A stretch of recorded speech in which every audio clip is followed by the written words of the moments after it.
বাংলাদেশের এক প্রত্যন্ত গ্রাম। জন্মের পর থেকেই নির্যাতনের শিকার একটি শিশু। কারণ তার অপরাধ তার ত্বকের রং।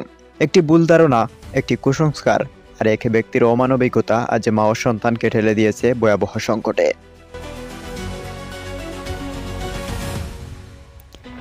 কেন একটি শিশু জন্মের পর থেকেই তার মায়ের সংসার ভাঙার কারণ হবে? কেন 2025 সালেও অ্যালবিনিজমকে অপয়া বা অশুভ বলে মনে করা হবে? আজ আমরা তুলে ধরছি মানবতার এক বেদনাদায়ক গল্প, শিশু আফিয়া ও তার মা মনিরা খাতুনের জীবনযুদ্ধ। এই বাচ্চা এরকম হয়েছে তাই ছেড়ে দেশে যে বাচ্চা তার না, এই কারণে। ছবিতে যাকে দেখছেন তার নাম আফিয়া। বয়স মাত্র কয়েক বছর, কিন্তু এতটুকু বয়সেই শিখে গেছে মানুষের নিষ্ঠুরতা কি। জন্মের পরপরই আফিয়াকে দেখে তার বাবা মনে করেন এটি অশুভ এবং এটি তারই সন্তান নয়। মেয়েকে নিজের সন্তান হিসেবে অস্বীকার করেন তিনি। শুধু তাই নয়, মেয়ের কারণে মা মনিরা খাতুনকে তালাক দিয়ে বাড়ি থেকে বের করে দেন তিনি।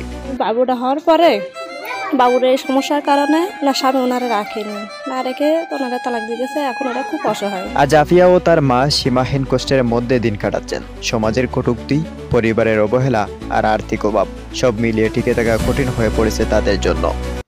যার কাছে যায় আমার বাচ্চা তার ভাব মনে করে বুকের সাথে জড়া রাখে। বাচ্চা কি কোনোদিন তার বাপের কিছু কোনোদিন ভাবে না, অধিকার থেকে বঞ্চিত হয়ে থাকবে। অনেকেই মনে করেন অতি ফর্সা বা সাদা রং মানেই অন্য কোনো কিছু, কিন্তু বিজ্ঞানীর ভাষায় এটি সম্পূর্ণ জেনেটিক সমস্যা, যার নাম হচ্ছে অ্যালবিনিজম। প্রশ্ন হচ্ছে, অ্যালবিনিজম কেন হয়? মানুষের ত্বক, চোখ কিংবা চুলের রং তৈরি করে মেলানিন নামক এক প্রকার রঞ্জক পদার্থ।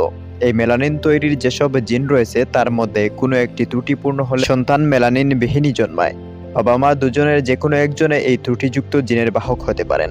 এটি জন্মগত, কোনোভাবেই মানবসৃষ্ট নয়, কোনো গুনাহ নয়, কোনো অভিশাপও নয়।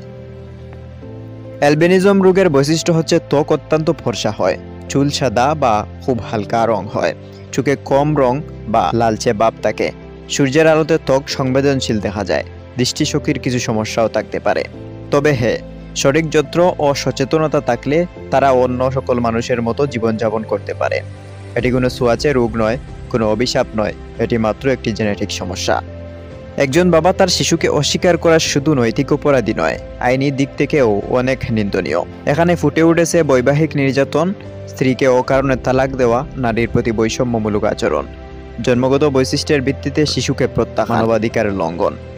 বাংলাদেশে হয়রানি, নির্যাতন বা বৈষম্যের মাধ্যমে তালাক চাপিয়ে দেওয়া আইনগত দণ্ডনীয় অপরাধ।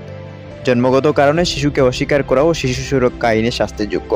শিশু আফিয়া জন্মানোর পর থেকেই পরিবার ও সমাজের উপহাস তাদের প্রতিদিনের সঙ্গী।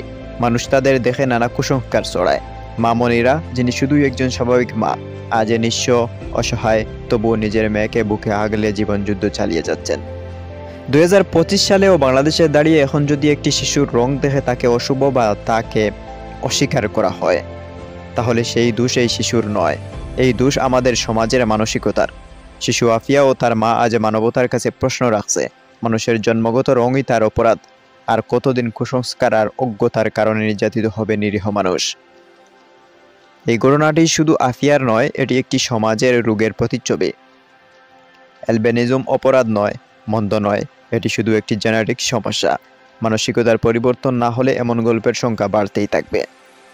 খালেদ আহমেদ, বারাকা টিভি।